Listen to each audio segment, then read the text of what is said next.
E se você sobrevivesse a um ataque de psicopatas mascarados, fugisse para uma cidade pedindo socorro e descobrisse que a cidade inteira tá do lado deles, o que você faria? Com certeza a primeira coisa seria deixar o like e se inscrever no canal. Aqui é o Drake, e nesse vídeo de Derrotando Filmes, iremos acompanhar a Maya tentando sobreviver e se vingar dos psicopatas que finalizaram o namorado dela. E eu vou apontar os erros cometidos, o que você não deveria fazer, e tentar tomar as melhores decisões para derrotar os mascarados em Os Estranhos, capítulo final. Essa jovem vai descobrir que certos criminosos não precisam de um motivo para agir. Começamos 3 anos antes dos eventos do primeiro filme. A gente vê a Claire chegando a um hotel de beira de estrada. Nesse local ela é atendida pela Shelly, e além de pedir um quarto para passar a noite, ela ainda pergunta como faz para chegar na cidade de Vênus, uma cidadezinha de 486 habitantes. E como nasceu lá, a Shelly fica mais do que feliz em ajudar. Porém, a Claire não faz ideia do pesadelo que tava para viver. Isso porque algumas horas depois, quando ela tá numa boa mexendo no celular, uma garota bate na porta do quarto, perguntando se a Tamara tá ali. E aí, achando isso estranho pra caramba, a Claire usa o olho mágico pra verificar quem tá do lado de fora. Mas como ela não vê ninguém, a mulher sai do quarto, dá uma conferida e volta pra lavar o rosto. O problema é que quando ela tá no banheiro, um desconhecido, ou melhor dizendo, um estranho, destranca a porta e invade o quarto, pegando a Claire de surpresa. Só que a Claire não é finalizada na hora. Na verdade, ela é levada até um calabouço escuro e amarrada a uma cadeira. E aí, totalmente desesperada, a Claire começa a perguntar o que fez e por que foi sequestrada. Só que em resposta, a estranha apenas diz que é porque a jovem tava ali e a golpeia na barriga com uma faca. E vendo isso, a Shelly e o espantalho se beijam sem tirar as máscaras. Depois disso, a gente vê a definição de assassino em série, que diz que é uma pessoa que cometeu 2 ou mais finalizações, seguindo um padrão de comportamento característico, envolvendo vítimas que geralmente são estranhos. Nesse momento, voltamos pro presente e vemos a Maya escondida na floresta, observando os 2 estranhos restantes se despedindo da Shelly. O bizarro é que, mesmo parecendo bem abatido pela perda da companheira, o espantalho dá vários golpes de machado no cadáver e depois o carrega pra dentro do carro. Em seguida, os estranhos vão embora dali e a Maya continua andando pela lateral da estrada em busca de ajuda. Porém, antes mesmo que ela consiga respirar, a viatura do xerife aparece, procurando por ela, e a Maya precisa se esconder novamente no meio das árvores. E aí, percebendo que a estrada não é segura, a Maya se aprofunda na floresta escura e encontra uma capela no meio do nada. Então ela entra num local vazio, dá uma encarada na estátua de Jesus e, por algum motivo que eu nunca vou entender, a mulher decide tocar um piano. Só que nessa hora, o Gregory entra na capela e fala pra Maya que ela ainda tá viva e revela que aquela porta é a única saída. Então ele se aproxima da Maya, serve 2 copos de uma bebida que tava em cima do piano e diz pra garota que ela pode ficar tranquila, pois ali ninguém usa uma máscara. Feito isso, ele coloca um dos copos em um banco e se senta, fazendo um brinde aos mortos. Aí ele manda a Maya sentar e fala que o brinde também é pro namorado dela. Por esse motivo, a Maya toma o drink e pergunta se eles finalizaram um amigo do cara e há quanto tempo ele e a Shelly estavam juntos. Aí o Gregory explica que sempre pode fazer novos amigos e que tava com a Shelly desde o início de tudo. Ouvindo isso, a Maya pergunta se veio orar pela alma da jovem, porém o Gregory claramente não acredita que Deus ouviria os pedidos dele. Além disso, o Gregory encara a Maya e diz que ela matou a Shelly, e quando a Maya responde que não foi de propósito, o cara rebate dizendo que foi sim. Mesmo assim, tudo que ele fala depois é que agora os 2 estão kits. Sabendo disso, a Maya pergunta o que acontece agora, e o cara manda ela dar o fora dali, algo que ela faz com um pouco de receio, sem confiar no doidão. E enquanto a garota sai da capela, o Gregory pergunta por que ela acha que Deus deixou Caim matar Abel. E como a Maya não tem uma resposta pra isso, o Gregory fala que talvez ele apenas quisesse assistir. E vendo que o doidão realmente não ia impedi-la de ir embora, a Maya sai correndo pro meio da floresta. Em paralelo a isso, durante a patrulha, o xerife é informado de que a ambulância que a irmã da Maya enviou até a casa do lago foi encontrada capotada a 5 km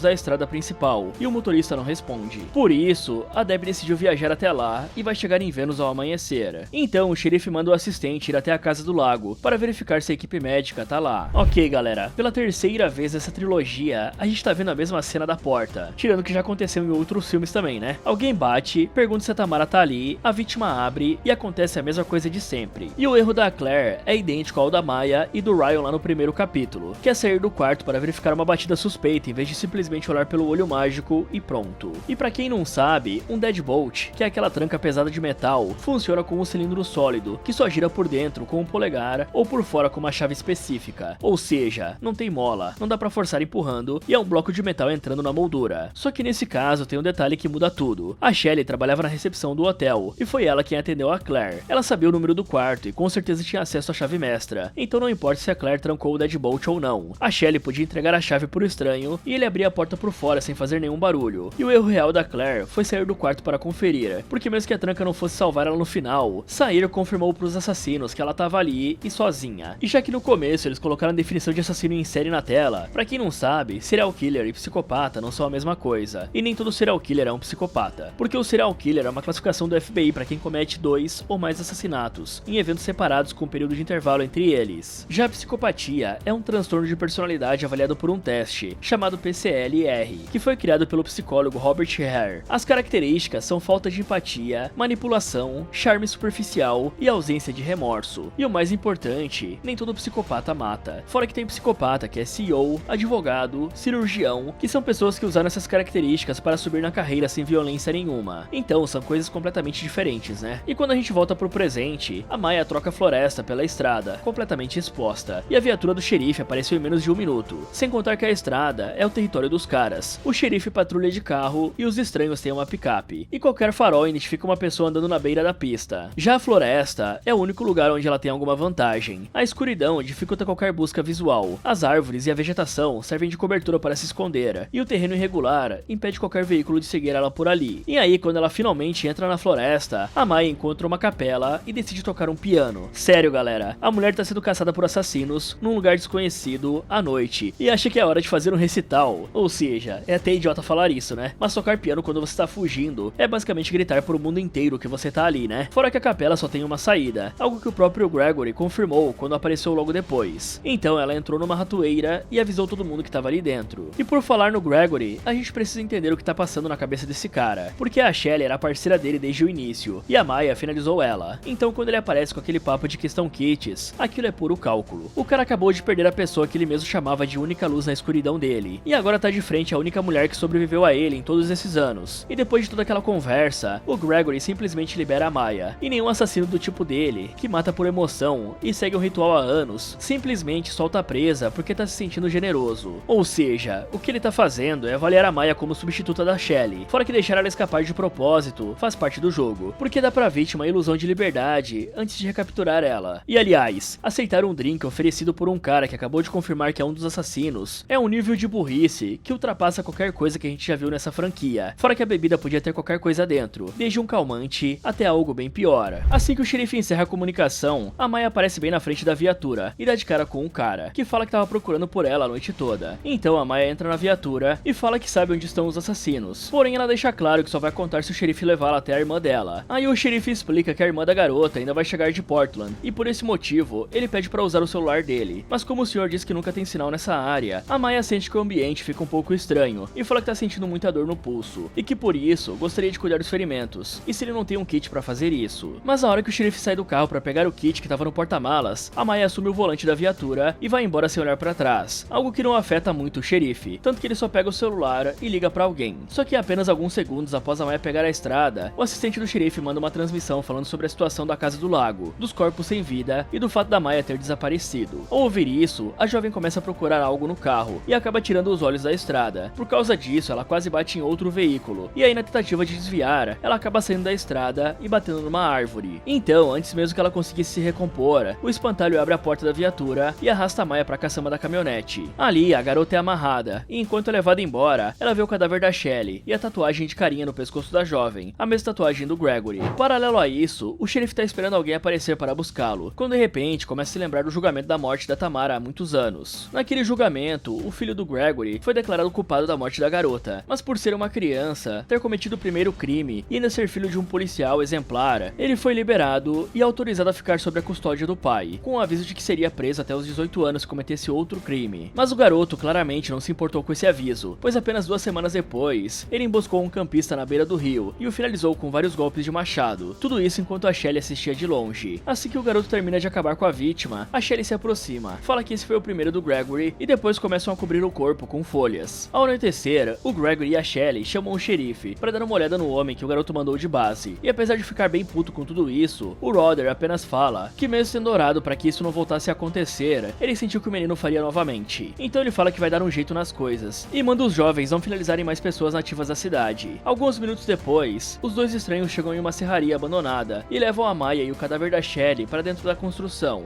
Nesse local escuro e cheio de pertences pessoais de outras pessoas, a Maya é colocada em um canto e assiste enquanto o espantalho se despede da Shelly e a coloca em um triturador de madeira. Dessa forma, a máquina é ligada. E o cadáver? Bom, eu acho que eu não preciso falar o que acontece, né? Isso quase faz a Maya vomitar de tanto nojo e medo, mas enquanto ela olha com raiva pro espantalho, o cara desmaia a prisioneira com um golpe do cabo do machado. No dia seguinte, enquanto o xerife e o assistente estão lanchando no restaurante, a Carol se aproxima dos oficiais e pergunta se eles já conseguiram encontrar a jovem desaparecida. Só que tudo que o xerife fala é que estão trabalhando nisso. Aí a Debbie entra no restaurante junto com o namorado Howard e o segurança Marcos, o que faz todos os moradores ficarem meio tensos. Mas sem perceber isso, o Howard menciona a finalização do Ryan e mostra uma foto da Maya, perguntando se algum deles viu a garota. No entanto, todo mundo parece ignorar o cara e age como se falar disso fosse um tabu, ou melhor dizendo, quase todos, pois a garçonete Anne se aproxima e fala que sente muito pelo que aconteceu com a Maya, só que ao ver que ninguém mais fala nada, a Debbie fica full putaça e vai embora com os homens. Algum tempo depois, a Debbie aproveita o momento em que a Anne tá sozinha e se aproxima da jovem, dizendo que ela parecia querer falar mais sobre a Maya. E ouvindo isso, a Anne apenas fala que se sentiu mal ao saber que as pessoas de fora estavam desaparecendo novamente e ninguém parecia se importar. Mas ao perceber que falou demais, a Anne decide voltar pro restaurante. Vendo isso, a Debbie intima a garota e implora para que fale o que sabe, afinal é a vida da irmã dela que tá em jogo. Então a Anne fala que o xerife sabe de tudo que acontece na cidade, depois volta pro restaurante. Paralelo a isso, a Maya tem um momento rápido de lucidez e vê que os estranhos tatuaram uma carinha no braço dela. Depois disso, o trio segue o xerife, mantendo uma certa distância, e chega até o hospital. Então Rodder vai até o necrotério e se encontra com o assistente para verificar os 3 corpos que foram encontrados na casa do lago. Além disso, ele também revela que não encontrou a Maya, nem o motorista da ambulância e nem o Gregory. Por esse motivo, ele fala que vai ligar para a polícia estadual. Afinal, mesmo que seja xerife há um tempão, os estranhos nunca finalizaram os ativos de Venus antes. Isso é algo que ele não pode aceitar. Diante disso, o Tommy revela que sempre teve dificuldade com essa situação e que tá com Rodder há muito tempo. O xerife confirma que o acordo era exatamente esse e que nada disso estaria acontecendo se a Maya tivesse apenas ido de base. E antes que o assistente possa entender o Rodder, o cara liga uma máquina de cortar osso e enfia na testa do policial. Em paralelo à finalização do policial, o espantalho entra na sala em que a Maya tá presa, pega a máscara que era da Shelley e força a Maya a usá-la. Com isso feito, ele tenta beijar a garota por cima das máscaras e acaba sendo empurrado por ela, o que parece deixar o espantalho bem triste e o faz sair chateado. Ao mesmo tempo, o trio da Debbie vê o xerife tirando um saco preto de dentro do hospital e colocando no porta-malas do carro. Porém, ao contrário das suposições da mulher, o Marcos fala que a pessoa lá dentro é muito grande pra ser a Maya. E aí, vendo o Rodder indo embora, eles o seguem para não perder o rastro da viatura. Ao anoitecer, os estranhos colocam a Maya dentro da caminhonete, fazem ela botar a máscara e saem pra algum lugar. Bom, galera, a gente já viu lá no segundo capítulo que uma moradora avisou que o xerife não ia ajudar ninguém. E mesmo assim, a Maya entrou na viatura dele. E eu entendo que ela estava desesperada, ferida, sozinha e sem celular. Só que a essa altura, já devia ter ficado claro que ninguém em Venus é confiável. Mas por sorte, o próprio xerife facilitou tudo. Saiu do carro com a chave na ignição e nem correu atrás dela. Porque era tudo proposital, né? O cara claramente estava trabalhando com os estranhos. E aquela suposta fuga era uma armadilha coordenada. E eu preciso dar o crédito pra Maya num ponto. O truque de fingir que tava com dor no pulso pra fazer o xerife sair do veículo. Quando ela usa a cabeça em vez de sair tocando piano por aí, ela mostra que consegue pensar sob pressão, né? Só que toda essa esperteza foi pro lixo no segundo seguinte. A Maya acabou de roubar uma viatura policial. Tá sendo caçada, à noite, numa estrada escura. E a doida simplesmente tira os olhos da estrada pra ficar procurando alguma coisa no carro. Essa não era a hora de ficar procurando por papelada. Ela deveria focar na estrada e depois, quando estivesse bem longe, procurar por uma arma ou algo assim. E o pior é que a Maya fez a mesma coisa que o Ryan fez lá no primeiro capítulo. Se distrair ao volante e quase causar uma tragédia. Afinal, o carro parado à noite no meio da estrada é o maior alvo que existe. E foi exatamente isso que acabou com toda a vantagem que ela tinha construído. Então todo o esforço que ela fez pra escapar, o truque do kit, o roubo da viatura, tudo foi desperdiçado por causa de um erro, que qualquer pessoa com carteira de habilitação sabe que não pode cometer. E o julgamento do Gregory mostra como Venus virou o que é. O garoto foi declarado culpado por ter acabado com a Tamara quando era criança, e o sistema decidiu que a melhor opção era devolver ele pra custódia do pai, que por acaso era o xerife da cidade. E liberar o menor que cometeu homicídio pra custódia do pai policial é basicamente pedir pra que aconteça de novo, porque o pai não vai punir, ele vai encobrir. E foi exatamente o que aconteceu. 2 semanas depois, o garoto finalizou um campista na beira do rio, e em vez de entregar o filho, o Rodder decidiu dar um jeito nas coisas. Ou seja, o sistema criou um monstro e o pai alimentou ele. E a coisa fica ainda pior quando a gente descobre o acordo, porque o Rodder não só encobriu as finalizações do filho, ele legitimou isso. A regra era simples: podem finalizar quem quiserem, só não toque nos moradores de Venus. E o Tommy, o assistente do xerife, sabia de tudo há anos e aceitou numa boa. Fora que para um policial, saber que gente está sendo finalizada na sua jurisdição e não fazer nada é tão criminoso quanto fazer o serviço pessoalmente. E o mais absurdo é que ninguém na cidade ganha nada com isso. Não tem um benefício sequer para justificar os silêncio, só o medo do xerife e a covardia de falar, o que na minha opinião não é motivo suficiente. E falando em falta de plano, o trio da Deb viu o xerife arrastando um saco preto em plena luz do dia, e a decisão foi seguir o cara, desarmados, sem avisar ninguém. E o pior é que o xerife fez aquilo de propósito, arrastar um corpo na frente de todo mundo, é isca pura para atrair quem estiver buscando a Maya, e os três caíram que nem patos. Se eles tivessem parado um segundo para pensar, a jogada era simples, anotar a placa, manter distância segura e ligar para a polícia estadual, que é justamente a que o Rodder não consegue controlar. Só que em vez disso, três adultos decidiram seguir um possível assassino sem nenhuma proteção, e isso fica fácil no top 5 de burrices dessa franquia inteira, né galera? E pra fechar, o que o espantalho faz com a Maya depois disso tudo é o começo de algo muito mais sinistro. Forçar a máscara da Shelly nela é eliminar quem a Maya é e transformar ela numa substituta. E a tatuagem de carinha no braço é marcar propriedade, a mesma coisa que grupos de coerção fazem, para garantir que a vítima saiba que pertence a alguém. Pra quem não sabe, o caso mais famoso disso é o da Patty Hearst, uma garota sequestrada em 1974, que em poucos meses já estava participando de assaltos armados junto com os sequestradores. E o mecanismo é sempre o mesmo: isolamento total, dependência do captor para sobreviver e pequenos atos de suposta bondade que o cérebro reinterpreta como afeto. E olhando o que o Gregory tá fazendo com a Maya, como a máscara, a tatuagem e o beijo forçado, esse é exatamente o mesmo protocolo, só que de uma forma bem porca, né? Aí voltamos 12 anos no passado, para quando o Gregory e a Shelly estavam em um posto de gasolina, escolhendo quem seriam os alvos da vez. Porém o Gregory rejeitava todas as sugestões dela, dizendo que ou os escolhidos eram grandes demais ou eram velhos demais. E aí, ficando entediada, a garota entra no mercado para pegar algo para comer e é abordada por um cara que dá em cima dela. Porém do nada, a namorada do babaca aparece, vê que ele tava dando em cima da Shelly e fica chateada, já que aparentemente essa não era a primeira vez que o idiota a traía. E vendo a briga de marido e mulher, a Shelly decide que não vai meter a colher e apenas volta pro lado de fora. Logo em seguida, o casal sai da loja enquanto briga e a Shelly conta que aquele cara é um babaca. E ouvindo isso, o Gregory fala que gostou deles. Então, algumas horas depois, o Gregory e a Shelly aparecem fora do quarto de hotel do casal, se armam com facas e a garota bate 2 vezes na porta perguntando se a Tamara está ali. Mas como não recebe nenhuma resposta, eles apenas entram com tudo no quarto e encontram a garota toda ensanguentada segurando a faca que usou para finalizar o namorado, ou o ex-namorado dela, né? Aí ela olha pros invasores e conta que fez isso porque o cara tinha mentido dizendo que nunca mais iria fazer aquilo novamente. Isso faz os dois psicopatinhas gostarem e a Shelly pergunta se ela tá com fome, mostrando que a partir de agora, essa maluca também faz parte do trio. Nesse momento, voltamos pro presente e vemos os estranhos olhando pro posto de gasolina e escolhendo quais seriam os alvos da vez. Então eles encontram um casal e decidem segui-los até o quarto de hotel. Chegando lá, os assassinos forçam a Maya a participar do teatrinho. A Dollface manda ela bater 3 vezes a porta e perguntar se a Tamara tá ali. Mas como a jovem não atende a porta e apenas diz que não tem nenhuma Tamara no quarto, o espantalho arromba a porta e desmaia o casal com o cabo do machado. Com isso, os mascarados amarram o casal em algumas cadeiras e o espantalho manda a Maya acabar com um deles. Porém a garota obviamente não obedece a ordem. Só que o espantalho fica full putaço com isso e desconta a raiva acabando com o cara que tava amarrado.